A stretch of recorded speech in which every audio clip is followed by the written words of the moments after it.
স্বাগত ইন্ডিপেন্ডেন্ট সংবাদে, সঙ্গে আছি হামিম আহমেদ। শুনছিলেন শিরোনাম, এবার বিস্তারিত। দেশে মোট শ্রমশক্তি 7 কোটিরও বেশি, এর মধ্যে 2 কোটিরও বেশি নারী, যা এখন মোট শ্রমশক্তির প্রায় 39%। বর্তমানে কর্মক্ষেত্রে অবদান বাড়লেও মজুরি আর মর্যাদায় এখনও পিছিয়ে নারীরা, কমেনি বৈষম্য। খাদ্য সংশ্লিষ্টদের মতে দেশে কোনো মজুরি মানদণ্ড না থাকায় বৈষম্য বাড়ছে। শ্রমিক সংগঠনগুলোকে এগিয়ে আসার পাশাপাশি সরকারকে আইনের তদারকি বাড়ানোর তাগিদ তাদের। দিন দিন বাড়ছে নারী শ্রমিকের সংখ্যা। গ্রাম থেকে শহরে, কৃষিকাজ থেকে শিল্প কারখানায় সবখানেই নারী শ্রমিকের সরব উপস্থিতি দৃশ্যমান। শ্রমবাজারে পুরুষদের সঙ্গে তাল মিলিয়ে নারীরাও নিজের শ্রম বিনিয়োগ করছেন। তবে সমান সময় ও শ্রম দিলেও পুরুষের সমান মজুরি পাচ্ছেন না তারা। পরিসংখ্যান ব্যুরোর তথ্যমতে দেশের শ্রমশক্তির 2,36,00,000 নারী। তবে পুরুষের তুলনায় দৈনিক মজুরিতে গড়ে 100 থেকে 400 টাকা কম পান এই নারীরা। হাজিরা দেয়, হাজিরাঙ্গা পোষে না, ছেলেদের মতো হাজিরা দেওয়ার দরকার। আমরা তো ছেলেদের মতো কাজ করি, কুটা বাছা করি, আবার রান্ধু মাঝে মাঝে। 400 টাকা বেতন। কৃষি, শিল্প কিংবা সেবা সব খাতেই একই চিত্র। এমনকি একই প্রতিষ্ঠানে বছরের পর বছর কাজ করেও অনেক নারী পান না পদোন্নতি, যেখানে পুরুষ সহকর্মীরা এগিয়ে যাচ্ছেন নিয়মিত। আমাদের সমাজে পুরুষেরা যেরকম মজুরি পায়, আমাদের নারীরা কিন্তু সেরকম মজুরি পায় না। এই ঘর সংসার সামলাই, পরে সন্তান, শ্বশুর শাশুড়ি সবাই সামলাইতে হয়, তারপরেই তো ব্যবসা আইতে হয়। শুধু মজুরি নয়, বেকারত্বও পিছিয়ে নারীরা। উচ্চশিক্ষিতদের মধ্যে 20.39% বেকার, যেখানে পুরুষের হার 11%-এর কিছু বেশি। খাত সংশ্লিষ্টদের মতে নারীরা প্রতিদিন গড়ে যে পরিমাণ সময় দেন গৃহস্থালী ও যত্নশ্রমে, তা এখনও দেশের জিডিপিতে যুক্ত নয়। শ্রম দানেই তো কিছু উৎপাদিত হবে, যে কোনো দ্রব্যের সাথে শ্রম যুক্ত হলে কিছু উৎপাদিত হবে। সেটা অবশ্যই আমাদের জাতীয় আয়ের সাথে যুক্ত হতে হবে, তাহলে ওই মানুষটাও শ্রমের স্বীকৃতি পাবে এবং জাতীয় আয়ও তাদের অবদানটা যুক্ত হবে। নারীদের ক্ষেত্রে বৈষম্যে বড় বাধা সামাজিক ও মানসিক দৃষ্টিভঙ্গি। দেশে কোনো নির্দিষ্ট মানদণ্ড না থাকায় বৈষম্য পর্যবেক্ষণ ও নিয়ন্ত্রণে সরকারের কার্যকর মনিটরিং ব্যবস্থা গড়ে ওঠেনি বলে মনে করেন সংশ্লিষ্টরা। এই যে নারীর যে সামাজিক অবস্থান, এই অবস্থা এবং তার যে অন্যান্য ক্ষেত্রে যে অবদান, এই অবদানগুলোকে বিবেচনায় রেখে সে যাতে অপেক্ষাকৃত সুযোগ সুবিধা বেশি পেয়ে পুরুষের সমান মজুরি পায়, সেটাও নিশ্চিত করতে হবে। নারী শ্রমিকদের আয় বৈষম্য দূর করতে প্রয়োজন কার্যকর নীতি, সামাজিক সচেতনতা আর বাস্তব প্রয়োগ। পাশাপাশি শ্রম সংশোধন আইন বাস্তবায়নের তাগিদ বিশ্লেষকদের। Mehedi Hasan, independent News, Dhaka. কর্মঘণ্টার বেশি কাজ করেও ন্যায্য মজুরি থেকে বঞ্চিত নারী শ্রমিকরা। মেলে না আবাসন, শিক্ষা, চিকিৎসার ভালো সুবিধা।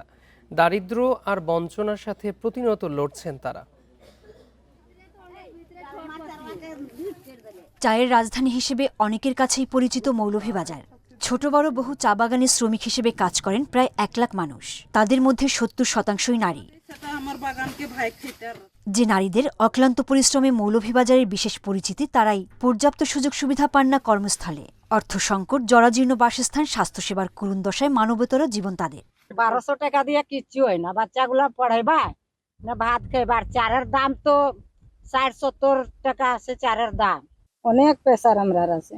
হাসপাতালে গেলে 2টা ট্যাবলেট দিয়া কইব যা, এই ট্যাবলেট দিয়া তো আমরা প্রেসার কমতো না। শ্রমিক সংগঠন প্রতি বছর মে দিবসে সভা সমাবেশে নানা দাবি তুলে ধরে, তবে কাজের কাজ হয় না। অভিযোগ আছে মালিক পক্ষের সাথে চুক্তি থাকলেও অনেক বাগানে পুরুষদের সমান মজুরি পান না নারীরা। কিছু কিছু ক্ষেত্রে শ্রমিকগণ তারা বাসস্থানের পর্যাপ্ত সুবিধা পাচ্ছে না, বিভিন্ন অসুবিধায় ভুগছে কিছু বাগানে। আমরা সেটা তদারকি করছি এবং সেটা সমাধানের চেষ্টাও করে থাকি। আবার পাশাপাশি মালিকদের অভিযোগ রয়েছে যে তারা বিল্ডিং তুলে বেশি জায়গা দখল করে তারা ঘর তুলছে। লক্ষ্মীপুরে কর্মঘণ্টার চেয়ে বেশি কাজ করেও ন্যায্য মজুরি থেকে বঞ্চিত নারী শ্রমিকরা।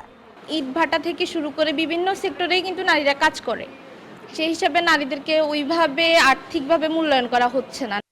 নারীদের ন্যায্য মজুরি নিশ্চিতের পাশাপাশি মহিলা বিষয়ক মন্ত্রণালয় নানা ধরনের উদ্যোগ নিয়েছে বলে জানান জেলা কর্মকর্তা। ক্ষেত্রে তারা নির্যাতনের শিকার, যে শুধু কর্মক্ষেত্রে তা না, পারিবারিক ক্ষেত্রে, সামাজিক ক্ষেত্রে কিন্তু আস্তে আস্তে মনে হচ্ছে অনেক ডেভেলপড হয়েছে। আমরা সবাই তো কাজ করছি, আপনারা বলেন জিও, সবাই মিলে আমরা অনেক কাজ করছি। লক্ষ্মীপুরে ক্ষুদ্র শিল্প কারখানা ইটভাটা সহ বিভিন্ন প্রতিষ্ঠানে কাজ করছে প্রায় 20,000 নারী শ্রমিক।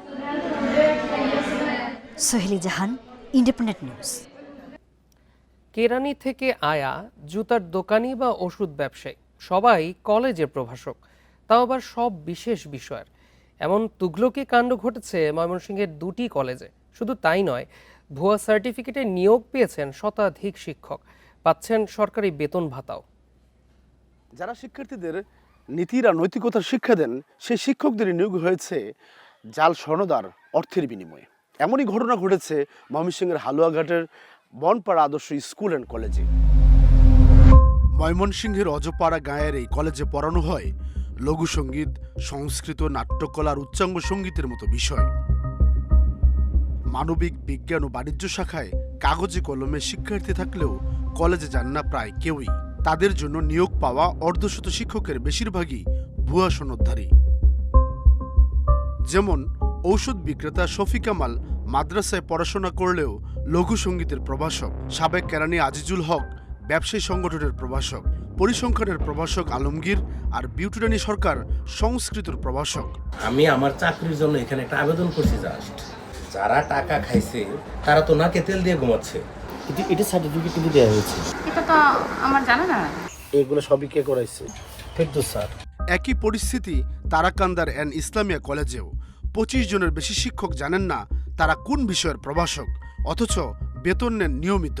টাকা দিছি মোট 13.5 লক্ষ টাকা। তাকে দিচ্ছেন? Principal sir. নাম কি? নজরুল ইসলাম। আপনি পালি জেনে কোন জায়গা থেকে করছেন বলতেছিলেন? পালিপুর থেকে। কোন জায়গায় এটা? পুরান ঢাকায়? এটা এই মুহূর্তে না, আমার এটা খেয়াল হইতেছে না। এই জালিয়াতির মাস্টারমাইন্ড বনপাড়া কলেজের অধ্যক্ষ ইমদাদুল হকের নিজের সনদ জাল, তার সহযোগী নজরুল ইসলাম অ্যান্ড ইসলামিয়া কলেজের অধ্যক্ষ। এটা তো করাইছি এমপি সাহেব নিয়োগ দিচ্ছে। এখন তারা তো বৈধ, কারা তো অবৈধ, এটা তো আমার দেখবেন না, আমার বিচার বিশ্লেষণ করতে দেন। আমার সিগনেচার একটা না 10টা তারা বানায় লইছে। আর কি বলবো আপনাকে? এসব অপকর্মের বৈধতা দিয়েছেন ময়মনসিংহ শিক্ষা বোর্ডের পরিদর্শক ও মাউসির সাবেক ডিডি। আমি দায় এড়াতে পারি না, যেহেতু আমার সময় হয়েছে আমি দায় এড়াতে পারি না। ময়মনসিংহ বিভাগে বেশ কয়েকটি কলেজে 2 শতাধিকের বেশি প্রভাষক ভুয়া সনদে নিয়োগ পেয়েছে বলে অভিযোগ রয়েছে। সাদাত রহমতুল্লাহ, ইন্ডিপেন্ডেন্ট নিউজ, ময়মনসিংহ। এ নিয়ে বিস্তারিত প্রতিবেদন দেখবেন রাত 9:30টায় তালাশে। হাজারো শহীদের রক্তের উপর দাঁড়িয়ে আছে এই সংসদ। এই সংসদ ব্যর্থ হলে ব্যর্থ হবে পুরো বাংলাদেশ। সরকারি দল কিংবা বিরোধী দল সবার তর্ক বিতর্ক কিংবা বিরোধিতা যাই হোক না কেন, এই সংসদকে ব্যর্থ হতে দেয়া যাবে না। বৃহস্পতিবার রাতে সংসদের সমাপনী বক্তব্যে এমন মন্তব্য করেছেন প্রধানমন্ত্রী তারেক রহমান। সবার সাথে আলাপ আলোচনার ভিত্তিতে দেশকে সামনের দিকে এগিয়ে নেওয়ার প্রত্যয় ব্যক্ত করেন সংসদ নেতা। বৃহস্পতিবার ত্রয়োদশ জাতীয় সংসদের প্রথম অধিবেশনের সমাপনী বক্তৃতায় প্রধানমন্ত্রী তারেক রহমান সংসদের পক্ষ থেকে মাননীয় স্পিকার আপনাকে আন্তরিকভাবে ধন্যবাদ জানাচ্ছি। নির্বাচনী প্রতিশ্রুতি অনুযায়ী মাত্র 2 মাসে সরকারের নানা পদক্ষেপের কথা তুলে ধরে নারীদের ক্ষমতায়নের উপর গুরুত্ব আরোপ করেন প্রধানমন্ত্রী। নারীদের জন্য স্নাতক পর্যন্ত শিক্ষা বিনামূল্যে করার সিদ্ধান্তের পাশাপাশি বাজেটের 5% শিক্ষায় ও জিডিপির বড় অংশ স্বাস্থ্য খাতে ব্যয় করার সিদ্ধান্তের কথাও জানান। নারীদেরকে যদি আমরা অর্থনৈতিকভাবে স্বাবলম্বী করে গড়ে তুলতে পারি, তাহলে দেশকে আরো দ্রুত সামনের দিকে এগিয়ে নিয়ে যাওয়া সম্ভব। যে আমরা জিডিপির একটি বড় অংশ শিক্ষা এবং আমাদের স্বাস্থ্য খাতে আমরা ব্যয় করব। দেশকে এগিয়ে নিয়ে যেতে বিরোধী দলের প্রতি সহযোগিতার আহ্বান জানান সংসদ নেতা। জাতীয় সংসদের ডেপুটি স্পিকারের পদ বিরোধী দল থেকে দেওয়ার সুযোগ এখনও রয়েছে বলেও জানান প্রধানমন্ত্রী। ভবিষ্যতেও বলবো, এখনো বর্তমানেও বলছি, আমরা চাই আমরা একসাথে কাজ করব। ডেপুটি স্পিকার আমরা ওনাদের কাছ থেকে চেয়েছিলাম, মাননীয় স্পিকার। আজকে আবারও পরিষ্কারভাবে আমি বলতে চাই, এই প্রস্তাবটি মাননীয় বিরোধী দলের নেতা এবং মাননীয় বিরোধী দলের সদস্যবৃন্দ, আমাদের এই প্রস্তাবটি এখনো ওপেন আছে। বিরোধী দলের সাথে তর্ক বিতর্ক যাই হোক না কেন, সংসদকে ব্যর্থ হতে দেওয়া যাবে না বলে জানায় প্রধানমন্ত্রী। আমরা মিলেই কিন্তু পূর্ণ সংসদ। কাজে আপনি ব্যর্থ হলে আমি ব্যর্থ, আমি ব্যর্থ হলে আপনি ব্যর্থ, এই কথাটি আমাদেরকে মনে রাখতে হবে। এবং আমরা যে কোনো একজন ব্যর্থ হলেই বাংলাদেশ ব্যর্থ হয়ে যাবে। কেউ ব্যর্থ বাংলাদেশ দেখতে চায় না, কারণ বর্তমান বাংলাদেশ ৭১-এর পরবর্তী বাংলাদেশ যেরকম শহীদের রক্তের উপরে দাঁড়িয়েছিল, বর্তমান বাংলাদেশ এবং বর্তমান সংসদ একইভাবে হাজারো শহীদের রক্তের উপরে দাঁড়িয়ে আছে। শেষে সকল সংসদ সদস্যকে জাতীয় সংসদের প্রতিটি আসনের পবিত্রতা রক্ষার আহ্বান জানানোর পাশাপাশি দেশ ও জনগণের প্রত্যাশাকে সম্মান জানানোর আহ্বানও জানান প্রধানমন্ত্রী। রেজওয়ানুল হক, ইন্ডিপেন্ডেন্ট নিউজ, ঢাকা। যুক্তরাষ্ট্রের প্রতিষ্ঠান বোয়িং থেকে 14টি বিমান কেনার চুক্তি করল বাংলাদেশ। দিতে হবে প্রায় ৪৫,০০০ কোটি টাকা। ২০৩১ সাল থেকে ৫ বছরের মধ্যে এসব বিমান সরবরাহ করবে বোয়িং। এই চুক্তিকে দুই দেশের সম্পর্ক উন্নয়নের জন্য বড় মাইল ফলক হিসেবে দেখছে সরকার। এতে বাংলাদেশ বিমানের সক্ষমতায় বড় ইতিবাচক পরিবর্তন আসবে বলে মনে করেন প্রতিমন্ত্রী। বাংলাদেশি পণ্যে বাড়তি শুল্ক কমাতে বাণিজ্য ঘাটতি কমানোর শর্ত ছিল যুক্তরাষ্ট্রের। এরই অংশ হিসেবে দেশটি থেকে গম, জ্বালানির পাশাপাশি বোয়িংয়ের বিমান কেনার সিদ্ধান্ত নেয় অন্তর্বর্তী সরকার। তাদের শেষ সময়ে একটি বাণিজ্য চুক্তিও হয় দুদেশের মধ্যে। নতুন সরকার আসার প্রায় ২ মাসের মধ্যে উড়োজাহাজ কেনার চুক্তি হল। বৃহস্পতিবার সন্ধ্যায় রাজধানীর হোটেল ইন্টারকন্টিনেন্টালে 787 সিরিজের 10টি ড্রিমলাইনার এবং 4টি 737 ম্যাক্স কেনার চুক্তি হয়। স্বাক্ষরের আগে এ চুক্তিকে ঐতিহাসিক হিসেবে বর্ণনা করেন বোয়িং এবং বাংলাদেশ বিমানের কর্মকর্তারা। অভিযাত্রায় আমাদেরকে আত্মবিশ্বাসী ও দৃঢ় প্রতিজ্ঞ করে। The -10 will bring unmatched efficiency and increased capacity to high-demand routes, including the Middle East. বিমান কিনতে প্রায় ৪৫,০০০ কোটি টাকা লাগবে। চুক্তির ফলে দুদেশের বাণিজ্য ও বন্ধুত্বপূর্ণ সম্পর্ক আরও বাড়বে বলে মনে করেন মার্কিন রাষ্ট্রদূত ব্রেন্ট ক্রিস্টেনসেন ও প্রধানমন্ত্রীর উপদেষ্টা হুমায়ুন কবির। এই চুক্তি বাংলাদেশ ও যুক্তরাষ্ট্রের দ্বিপাক্ষিক সহযোগিতার বড় নিদর্শন। এর ফলে বাংলাদেশ বিমান যাত্রী পরিবহন সক্ষমতা আরও বাড়বে। দুই দেশের বাণিজ্য ও বন্ধুত্বপূর্ণ সম্পর্ক আরও প্রসারিত হবে।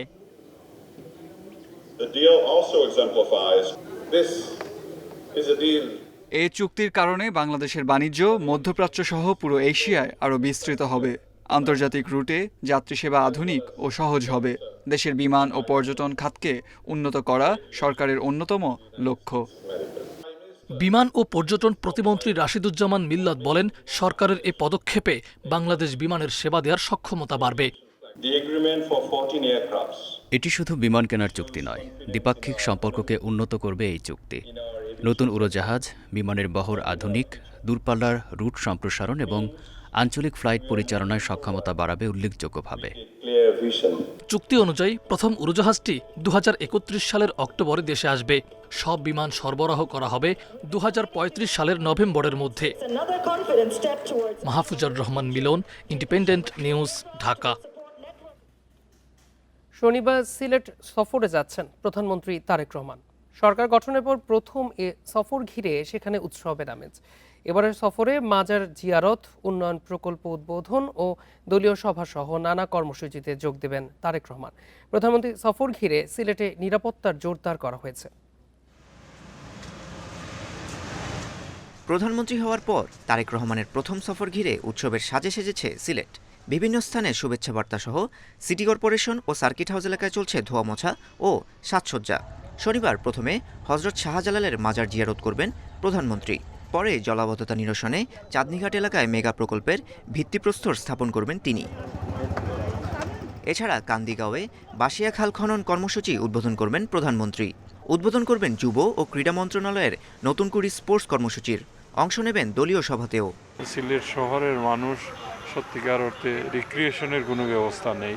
এইখানে আসলে অন্তত পক্ষে যাতে মনে করে যে একজনের মন ফ্রেশ হয়, হাঁটতে পারে, চলতে পারে। মাননীয় প্রধানমন্ত্রী 2 তারিখ আমাদের এইখানে এই জায়গায় ভিত্তিপ্রস্তর স্থাপন করবেন। সিলেটের জামাই তারেক রহমানের সফর ঘিরে উচ্ছ্বাসিত স্থানীয় নেতাকর্মীরা। এই সফরের মাধ্যমে সিলেটের উন্নয়নে নতুন সম্ভাবনার দুয়ার খুলবে বলে আশা তাদের। আমাদের প্রিয় নেত্রী মরহুমা মা বেগম খালেদা জিয়া এই সিলেটে প্রধানমন্ত্রী হিসাবে এসেছেন। আজকে ওনারই সুযোগ্য সন্তান সিলেটে প্রধানমন্ত্রী আছেন, স্বাভাবিক কারণেই আমরা অত্যন্ত আনন্দিত। প্রধানমন্ত্রীর সফর ঘিরে সর্বোচ্চ সতর্ক অবস্থায় আইন শৃঙ্খলা বাহিনী। পুরো শহরে চলছে নজরদারি। প্রত্যেকটা সরকারি দপ্তরের সাথে যথাযথ সমন্বয় রেখে আমরা প্রতিনিয়ত সমন্বয় সভা করছি এবং সবার সাথে সমন্বয় করে সবাই মিলে সমন্বিতভাবেই আপনার নিরাপত্তা পরিকল্পনা সহ অন্যান্য যত রকম আনুষঙ্গিক পরিকল্পনা সব সমন্বিতভাবেই করা হচ্ছে। 22 জানুয়ারি নির্বাচনী প্রচারণার পর প্রধানমন্ত্রী হিসেবে প্রথম সফরে তারেক রহমানকে বরণে প্রস্তুত সিলেট। Independent news. ভারী বৃষ্টির কারণে বন্যা পরিস্থিতির অবনতি সহ ফসলের ক্ষতি বাড়তে পারে। নেত্রকোনা ও হবিগঞ্জে এখনও বিপদসীমার উপর দিয়ে পানি প্রবাহিত হচ্ছে। সুরমা ও কুশিয়ারা নদীর পানি বৃদ্ধি পেয়ে সিলেট ও সুনামগঞ্জের বন্যা পরিস্থিতির অবনতি হতে পারে বলে জানিয়েছে বন্যা পূর্বাভাস ও সতর্কীকরণ কেন্দ্র। আগামী 24 ঘন্টায় সারা দেশে বজ্রসহ ভারী বৃষ্টির পূর্বাভাস দিয়েছে আবহাওয়া অফিস। বর্ষার আগেই প্রাক মৌসুমি বন্যার মূল কারণ উজানের ঢল আর ভারী বৃষ্টি। মৌলভীবাজার হবিগঞ্জের খোয়াইয়ের পানি বেড়ে প্লাবিত হয়েছে নিম্নাঞ্চল। মৌলভীবাজারের বন্যা পরিস্থিতির উন্নতি হলেও নেত্রকোনা ও হবিগঞ্জে নদ নদীর পানি এখনও বিপদসীমার উপরে। সিলেট ও সুনামগঞ্জের বন্যা পরিস্থিতির অবনতি হতে পারে বলে জানিয়েছে বন্যা পূর্বাভাস ও সতর্কীকরণ কেন্দ্র। হবিগঞ্জে সুতাং নদী আর নেত্রকোনায় আমার সোমেশ্বরী, ভোগাইক অংশ এবং মগরা নদীর বিপদসীমার উপর দিয়ে প্রবাহিত হচ্ছে। এদিক থেকে তার মানে আমাদের মৌলভীবাজার পার হয়ে গেল। এখনটা এই পানিটা অগ্রসর হয়ে আমাদের আগামীতে সুরমা কুশিয়ারা নদীতে পানি বৃদ্ধির একটা আশঙ্কা রয়েছে, যেটা বিপদসীমা অতিক্রম করতে পারে। এতে করে সিলেট এবং সুনামগঞ্জে বন্যা পরিস্থিতির অবনতি হতে পারে। স্বাভাবিকের চেয়ে বেশি বৃষ্টির কারণে বন্যা পরিস্থিতির অবনতি সহ ফসলের ক্ষতি বৃদ্ধির শঙ্কা রয়েছে। স্বাভাবিকের থেকে একটু অস্বাভাবিক বৃষ্টিপাত বেশি, যার কারণে আমার বন্যা পরিস্থিতি আরও খারাপ হতে পারে। যদি কোনোভাবে ড্রাই স্পেল পাওয়া যায় সেক্ষেত্রে হয়তো কৃষকরা উদ্যোগ গ্রহণ করতে পারে ফসল কাটার বিষয়ে। তো আলটিমেটলি এটা ক্ষতির পর্যায়ে পড়েছে। এদিকে বৃহস্পতিবার থেকে পরবর্তী 24 ঘণ্টায় সারা দেশে বজ্রসহ ভারী বৃষ্টির পূর্বাভাস দিয়েছে আবহাওয়া অফিস। ঢাকার আকাশ আংশিক মেঘলা এবং অস্থায়ীভাবে বৃষ্টি অথবা বজ্রসহ বৃষ্টি হতে পারে। আগামীকাল পরশুও বৃষ্টি হবে, তবে আগের তুলনায় বৃষ্টি একটু কম হবে। গত 2 দিনে যেরকম বৃষ্টি হয়েছে মোটামুটি, কিন্তু এখন যেহেতু আপনার একটা সিস্টেম রয়েছে এই কারণে পুরোপুরি ক্লিয়ার হবে না। দেখা যাচ্ছে 8টা ডিভিশনে আপনার দিনের ভিতরে 1বার বা 2বার বৃষ্টি হবে। আর যেহেতু আপনার যদি এটা বর্ষাকাল না, তো যে টানা বৃষ্টিতে সেরকম না। বৃষ্টি চলবে আগামী 3 বা 4 মে পর্যন্ত। মে মাসের দ্বিতীয় সপ্তাহ থেকে আবারও তাপমাত্রা বেড়ে 36 ডিগ্রি সেলসিয়াস ছাড়াতে পারে বলে জানিয়েছে আবহাওয়া অফিস। শিকদার মেহেদি, ইন্ডিপেন্ডেন্ট নিউজ, ঢাকা। ভোর থেকে রাজধানী সহ দেশের বিভিন্ন জায়গায় শুরু হয়েছে বৃষ্টি। অনেক জায়গায় পানি জমে তৈরি হয়েছে জলাবদ্ধতা। এ নিয়ে সবশেষ পরিস্থিতি আরও জানাতে আমাদের গাজীপুর থেকে যুক্ত হচ্ছেন সহকর্মী আবুল হাসান। আবুল হাসান, টানা বৃষ্টিতে গাজীপুরে বর্তমান পরিস্থিতি কি এবং জানাবেন কেমন জলাবদ্ধতা সৃষ্টি হয়েছে? দেখুন, আজকেও গুড়ি গুড়ি বৃষ্টি হচ্ছে গাজীপুরে, এবং গত কয়েকদিনে যে বৃষ্টিপাত, সেই বৃষ্টির কারণে ভোগড়া বাইপাস সহ বেশ কিছু জায়গায় কিন্তু মহাসড়কে পানি জমেছে, এবং সে কারণে ওই এলাকাতে গাড়ি চলাচল কিছুটা বিঘ্নিত হচ্ছে। তবে অন্য অংশ দিয়ে কিন্তু স্বাভাবিক গতিতে গাড়ি চলছে। আমি যে পয়েন্টটিতে আছি চান্দনা চৌরাস্তা এলাকায়, এখানে গাড়ির সংখ্যা কিন্তু বৃষ্টির কারণে কিছুটা কম রয়েছে, এবং যারা এখানে এসেছেন সাধারণ মানুষ, তারা ছাতা মাথায় নিয়ে কিন্তু তাদের গন্তব্যে যাচ্ছেন। যদিও আজকে 1 মে, সেই কারণে সরকারি ছুটি রয়েছে, ফলে গার্মেন্টস শ্রমিক যারা রয়েছেন তারা সহ সরকারি বেসরকারি যে প্রতিষ্ঠানগুলো বেশিরভাগ কিন্তু বন্ধ। ফলে মহাসড়কে স্বাভাবিকের তুলনায় কিছুটা লোক সংখ্যা কম রয়েছে এবং গাড়ির সংখ্যা কম রয়েছে, এবং যেই অটোরিকশা বা হালকা যানবাহনগুলো আমরা সাধারণত দেখি প্রচুর পরিমাণ চলাচল করে, সেই সংখ্যাও কিন্তু আজকে কম। এবং যারাই বের হচ্ছেন তারা কিন্তু বৃষ্টির যে দুর্ভোগ সেটি মাথায় নিয়েই তারা কিন্তু তাদের গন্তব্যে যাচ্ছেন। অনেকে ছাতা ব্যবহার করছেন এবং এখানে আমরা যে চিত্রটি দেখতে পাচ্ছি যে এখানে শ্রমজীবী মানুষ কাজের সন্ধানে এসেছেন, তারা অপেক্ষমান আছেন। এখানে যারা কনস্ট্রাকশনের কাজ করেন তারা মূলত কিছুটা দুর্ভোগে আছেন, কারণ হচ্ছে যে এই কনস্ট্রাকশনে বৃষ্টির কারণে কিন্তু অধিকাংশ এলাকাতেই কাজ বন্ধ রয়েছে, ফলে কাজের আশায় মানুষগুলো কিন্তু এখানে বসে আছেন। এবং এই বৃষ্টির কারণে আরেকটি বিষয় হচ্ছে যে কৃষি জমিতে ধান হয়েছে, সেই ধান অনেক জায়গায় কিন্তু আমরা তলিয়ে গেছে এরকম খবর পেয়েছি, এবং সেই ধান কাটার জন্য যে শ্রমিক, সেই শ্রমিক তারা কৃষকরা পাচ্ছেন না, এবং যারাই আসছেন তাদের মজুরি বেশি দিতে হচ্ছে বলে এখানকার কৃষকরা অভিযোগ করছেন। এবং এই যে বৃষ্টিপাত, সেই বৃষ্টিপাতের কারণে যে স্বাভাবিক যে জীবনযাত্রা সেটি কিছুটা বিঘ্ন ঘটছে, এবং যারা সাধারণ মানুষ তারা কিন্তু খেটে খাওয়া মানুষ, তারা কিছুটা দুর্ভোগে রয়েছেন। এবং এই বৃষ্টিতে মহাসড়কে পানি জমলো, কিছুটা দুর্ভোগের সৃষ্টি হলো, অন্য অংশ দিয়ে কিন্তু গাড়ি চলাচল করছে, এবং সিটি কর্পোরেশন বলছে যে জলাবদ্ধতা নিরসনের জন্য তারা তৎপর রয়েছেন, এবং যেখানে পানি জমছে সিটি কর্পোরেশনের লোকজন কিছুক্ষণ বৃষ্টি থামলে সেই পানি অপারেশনের জন্য কাজ করছেন বলে আমরা জানতে পেরেছি। এই ছিল গাজীপুরের সর্বশেষ পরিস্থিতি বৃষ্টিপাতে। গাজীপুর থেকে জানাচ্ছিলেন আমাদের সহকর্মী। মানবতা বিরোধী অপরাধে আওয়ামী লীগের সাবেক মন্ত্রী কামরুল ইসলাম ও রাশেদ খান মেননের বিচার শুরু হচ্ছে। বৃহস্পতিবার তাদের বিরুদ্ধে অভিযোগ গঠন করে ট্রাইব্যুনাল। একই সঙ্গে বেসরকারি হাসপাতালে কামরুল ইসলামের চিকিৎসার অনুমতি বাতিল করা হয়েছে। দাখিল করা মেডিকেল রিপোর্ট নিয়ে সন্দেহ হওয়ায় এ সিদ্ধান্ত। আইনজীবীদের কাছে এ ব্যাপারে ব্যাখ্যাও চেয়েছে ট্রাইব্যুনাল। জুলাই অভ্যুত্থানে রাজধানীর বাড্ডায় 23 জনকে হত্যা ও 14 দলের বৈঠকে কারফিউ জারির সিদ্ধান্ত নিয়ে ছাত্র জনতাকে হত্যাসহ 3 অভিযোগে সাবেক মন্ত্রী কামরুল ইসলাম ও রাশেদ খান মেননের বিরুদ্ধে আনুষ্ঠানিক অভিযোগ গঠন করা হয়েছে। 9 মে সূচনা বক্তব্যের মধ্য দিয়ে শুরু হবে সাক্ষ্য গ্রহণ।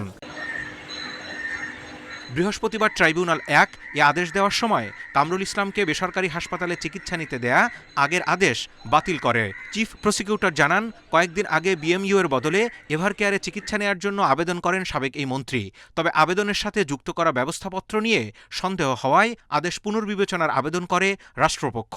জেল হাজতে থেকে তিনি কেরানীগঞ্জে কি করে চিকিৎসা নিলেন, জেল হাজতে থেকে তিনি কি করে সিঙ্গাপুরে চিকিৎসা নিলেন, 15/2/26 তারিখে যে ডাক্তারটা যে কাগজটা দিয়েছে সেটা দেখা যাচ্ছে ওনার নির্বাচনী এলাকা কামরাঙ্গীরচরের একটা প্রত্যন্ত অঞ্চলের জনৈক আমিন আনোয়ার নামে এক ডাক্তারের একটা ডায়াগনস্টিক সেন্টারের ডাক্তারের একটা রিপোর্ট। শব্দটা লেখা আছে গ্যাস্ট্রিক ক্যান্সার। তো গ্যাস্ট্রিক ক্যান্সার বলে এরকম কোনো রোগের নাম আমরা কখনো শুনেছি বলে মনে হয় না। তবে কামরুলের আইনজীবীরা জানান, তারা কোনো মিথ্যা রিপোর্ট দাখিল করেননি। তার বিভিন্ন পরীক্ষার রিপোর্ট সিঙ্গাপুরে পাঠালে সেখানকার চিকিৎসক এবং কামরাঙ্গীরচরের এক চিকিৎসক রোগের বর্ণনা লিখে দেন। না, আমরা কোনো ভুয়া কাগজ দেই নাই, এবং আমরা যে দেই নাই কোনো ভুয়া কাগজ, এর জন্য গভর্নমেন্ট আমাদের লার্নেড ট্রাইব্যুনাল আমাদের 15 দিন সময় দিয়েছে। আমরা যেই অর্ডারের বেসিসে, নিম্ন আদালতের যে অর্ডারের বেসিসে আমরা ট্রিটমেন্ট করতে চেয়েছিলাম, ওই অর্ডারটা আমরা কোর্টে সাবমিট করবো, এবং আমরা যে কোনো পেপার দিই আমাদের পক্ষে যা যা আছে আমরা দিয়ে দিব। রাষ্ট্রপক্ষের দাবি, নিজেদের মতো মেডিকেল রিপোর্ট দাখিল করে এবং বেসরকারি হাসপাতালে চিকিৎসা নিয়ে বিশেষ সুবিধা নেয়ার অসৎ উদ্দেশ্য ছিল কামরুল ইসলামের। ফ্রড প্র্যাকটিস এই কারণে যে তিনি অসুস্থতার ভান করে পিজি হাসপাতালের পরিবর্তে এভারকেয়ার হসপিটালে যাওয়া। Zahidul Bashar, Independent News, Dhaka. নতুন টাকার সংকটের প্রভাব এখন সরাসরি পড়ছে সাধারণ মানুষের প্রতিদিনের লেনদেনে। বাজারে বাড়ছে ছেঁড়া ফাটা নোটের ব্যবহার, আর এসব নোট পরিবর্তন করতে গিয়ে বাণিজ্যিক ব্যাংকগুলোতে ভোগান্তিতে পড়ছেন গ্রাহকরা।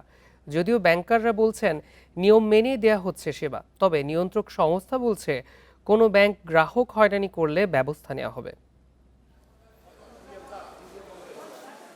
দেশজুড়ে নতুন নোটের সংকটের মধ্যেই বেড়েছে ছেঁড়াফাটা টাকার প্রচলন। দৈনন্দিন প্রয়োজনে অনেকেই এসব নোটে লেনদেন করলেও ব্যাংকে গিয়ে তা বদলানোর সময় ভোগান্তিতে পড়ছেন। প্রতিটি ছেঁড়াফাটা নোট বদলাতে এসে দীর্ঘ সময় অপেক্ষা করতে হচ্ছে গ্রাহকদের। তাদের অভিযোগ, সব ধরনের নোট ব্যাংকগুলো সহজে পরিবর্তন করছে না। নানা নিয়ম নীতি, অসহযোগিতার কারণে ভোগান্তি আরও বাড়ছে। চেঞ্জ করতে গেলে অনেক সময় বিরক্ত লাগে যে না আসি এখানে, তারপরও আবার আসা হয়, কিন্তু কী করবো টাকাটা নিয়ে। 550 টাকা আনছিলাম, 350 টাকা দিয়েছে। রিটার্ন করতে নিতে আসছি, এখন বলতেছে ক্লেম সিতে পাঠানোর জন্য। কারণ ক্লেমসিতে পাঠালে আমি 4 মাস অপেক্ষা করবো 2000 টাকার জন্য। আসলে আমরা চাচ্ছিলাম যে চেঞ্জ করতে দিতে আমরা কিন্তু রিলিফ হয়ে যাচ্ছি আমরা, কিন্তু আমার নিয়ম আমার ফলো করতে হচ্ছে, আমাদেরকে সমস্যা হচ্ছে এটাই। তবে ব্যাংকাররা বলছেন প্রতিটি গ্রাহকের কাছ থেকে প্রতিদিন সর্বোচ্চ 10টি ছেঁড়াফাটা নোট নেওয়া হচ্ছে। এই ছেঁড়াফাটার নোটের আসলে দুইটা স্তর, একটার জায়গায় আমরা তাৎক্ষণিকভাবে তাদেরকে মূল্য পরিশোধ করতে পারি। এই ক্ষেত্রে যাতে কোনো ব্যত্যয় না হয় এটাকে এনশিওর করি। দেখা যাচ্ছে অংশ বিশেষ নাই, ক্লেমসের অ্যামাউন্ট নোট সেটার পরিমাণ তো খুব বেশি না, সেইটা আমরা আলাদাভাবে বাংলাদেশ ব্যাংক বলছে যে এই টাকাগুলো আলাদাভাবে কাউন্টারভাবে আপনি দেন। বাংলাদেশ ব্যাংকের নিয়ম অনুযায়ী কোনো নোটের 90% বেশি অংশ অক্ষত থাকলে গ্রাহক সাথে সাথে পুরো টাকা ফেরত পাবেন। তবে 90% কম অক্ষত থাকলে তাৎক্ষণিকভাবে মূল্য পাওয়া যাবে না। সেক্ষেত্রে গ্রাহকদের আবেদন করলে সর্বোচ্চ 8 সপ্তাহের মধ্যে টাকা ফেরত দেওয়া হবে। আইন অনুযায়ী প্রদান করা হয়েছে, তারা সেই আইন মেনে সাধারণ মানুষকে সেবা দেবে। এই সেবা যাতে কোনো ইনফরমাল সেক্টরের কাছ থেকে নিয়ে জনগণকে আর্থিকভাবে ক্ষতিগ্রস্ত হতে না হয়। এই পরিস্থিতিতে ভোগান্তি কমাতে ব্যাংকগুলোকে কার্যকর পদক্ষেপ নেওয়ার পাশাপাশি বাংলাদেশ ব্যাংকের তদারকি জোরদারের দাবি গ্রাহকদের। Shafil Alam Sujon, Independent News, Dhaka. মৌসুমের শুরুতেই ধানের দাম পড়ে যাওয়ায় উত্তরবঙ্গে এবার বোরো চাষিদের বড় অঙ্কের লোকসান গুনতে হচ্ছে। চাষিরা বলছেন এলাকা ভেদে প্রতি মনে লোকসান হচ্ছে 500 টাকা পর্যন্ত। তবে পুরোদমে ধান কাটা শুরু হলেও বাজারে দাম বাড়ার আশা কৃষি কর্মকর্তাদের। প্রায় 2 সপ্তাহ আগে চলনবিল সহ উত্তরের জেলাগুলোতে শুরু হয় বোরো ধান কাটা। তবে কষ্টের ফসল বাজারে নিয়েই মিলিয়ে যাচ্ছে কৃষকের হাসি। লাভ তো দূরের কথা, উৎপাদন খরচও মিলছে না। কৃষকরা বলছেন 1 কেজি ধান উৎপাদনে সব মিলিয়ে খরচ পড়ে গড়ে 30 টাকা, অর্থাৎ প্রতি মনে খরচ 1200 টাকা। অথচ বড় ধানের হাট বগুড়ার রণবাগাতে এ ধান বিক্রি হচ্ছে সর্বোচ্চ 850 টাকা মন দরে। মানভেদে নাটোর সহ আশেপাশের জেলাগুলোতে ধানের দাম উঠেছে সর্বোচ্চ 900 টাকা। গত বছর বিক্রি হয়েছে আপনার 1350-1400 টাকা, অথচ এই ধান আজকের বাজারে 900 টাকা বিক্রি। তা মানে যে কৃষক খুব অশান্তির মধ্যে আছে। সারের দাম বেশি, তেলের দাম বেশি, সকল কিছুই, রাস্তা খরচ। এই বাড়ি থেকে যদি রাস্তা মাথা পৌঁছে দেওয়া হয় তাহলে 20 টাকা বস্তাপতি দেওয়া লাগে, তাহলে 830 যদি বিক্রি হয় তাহলে আরও 20 টাকা ঘাটতি। কৃষি বিভাগ বলছে আবহাওয়া ভালো থাকায় খেতে এবার ধানের ফলন ভালো হয়েছে। সরকারিভাবে ধান চাল কেনা শুরু হলে দাম বাড়ার আশা কৃষি কর্মকর্তাদের। আবহাওয়া খুব অনুকূল ছিল, রোগ পোকামাকড়ও কম ছিল এবং ধানের যে গ্রোথ আমরা দেখেছি এবং যে ফলন যেভাবে আসছে, আশা করা যায় আমাদের যে লক্ষ্যমাত্রা আছে এটা আমরা ছাড়িয়ে দিতে পারবো। আর ইতিমধ্যে আমরা ধানের যে উৎপাদন খরচ এটা আমরা বের করেছি, এটা হলো প্রতি কেজিতে আমাদের 29 টাকা 71 পয়সা, যেটা গত বছর ছিল 29 টাকা 27 পয়সা, মাত্র 40 পয়সার মতো বেড়েছে। কিন্তু সরকার যে এবার দামটি বেঁধে দিয়েছে 36 টাকা কেজি, আশা করা যায় কৃষক এখান থেকে লাভবান হতে পারবে। এবছর দেশে 3,73,50,000 বিঘা জমিতে বোরো ধান উৎপাদনের লক্ষ্যমাত্রা নির্ধারণ করা হয়েছে 3,39,00,000 টন। বিঘায় গড় ফলন ধরা হয়েছে 21 মণ। Hasibur Rahman, independent news, Singra, Natore. আজ বৌদ্ধ ধর্মাবলম্বীদের প্রধান ধর্মীয় উৎসব বুদ্ধ পূর্ণিমা। নানা আচার অনুষ্ঠানের মধ্য দিয়ে এই দিনটি উদযাপন করছেন বৌদ্ধ ধর্মাবলম্বীরা। এ নিয়ে আরও জানাতে খাগড়াছড়ি থেকে যুক্ত হয়েছেন আমাদের সহকর্মী সমীর মল্লিক। সমীর, খাগড়াছড়িতে বুদ্ধ পূর্ণিমা উপলক্ষে কি কি ধর্মীয় আচার অনুষ্ঠান আয়োজন করা হয়েছে এবং আরও জানাবেন এতে স্থানীয় বৌদ্ধ ধর্মাবলম্বীদের অংশগ্রহণ কেমন দেখা যাচ্ছে? দেখুন, বুদ্ধ ধর্মাবলম্বীদের সব অন্যতম প্রধান যে ধর্মীয় উৎসব বুদ্ধ পূর্ণিমা উপলক্ষে কিন্তু আমরা দেখেছি নানা আয়োজন চলছে। এই মুহূর্তে আমরা রয়েছি খাগড়াছড়ির দিঘিনালা লারমা স্কয়ারে। সেখানে পার্বত্য বৌদ্ধ ভিক্ষু সংঘ থেকে বুদ্ধ পূর্ণিমা উপলক্ষে যে তাদের যে বর্ণিল মঙ্গল শোভাযাত্রা সেটি শুরু হবে একটু পরে।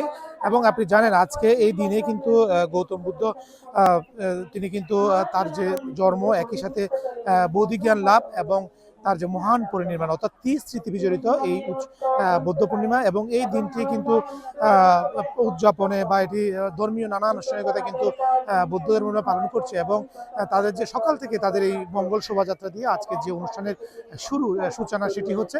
এবং এরপরে কিন্তু বিভিন্ন বিহারগুলোতে নানা ধর্মীয় আনুষ্ঠানিকতা রয়েছে, সেখানে ধর্মীয় দেশনা প্রদান করবেন বৌদ্ধ ভিক্ষুরা। পাশাপাশি আপনি জানেন গৌতম বুদ্ধ কিন্তু অহিংসবাদের প্রবক্তা, তিনি বলেছেন আর তার যে চিন্তা যে বৈরিতা দিয়ে বৈরিতা নয়, বৈরিতাকে প্রশমিত করা যায় না, পাশাপাশি হিংসা দিয়ে হিংসাকে প্রশমিত করা যায় না। যদি বৈরিতাকে প্রশমিত করতে হয় সেটি অবৈরিতা দিয়ে প্রশমিত করতে হবে এবং অহিংসা দিয়ে হিংসাকে প্রশমিত করতে হবে।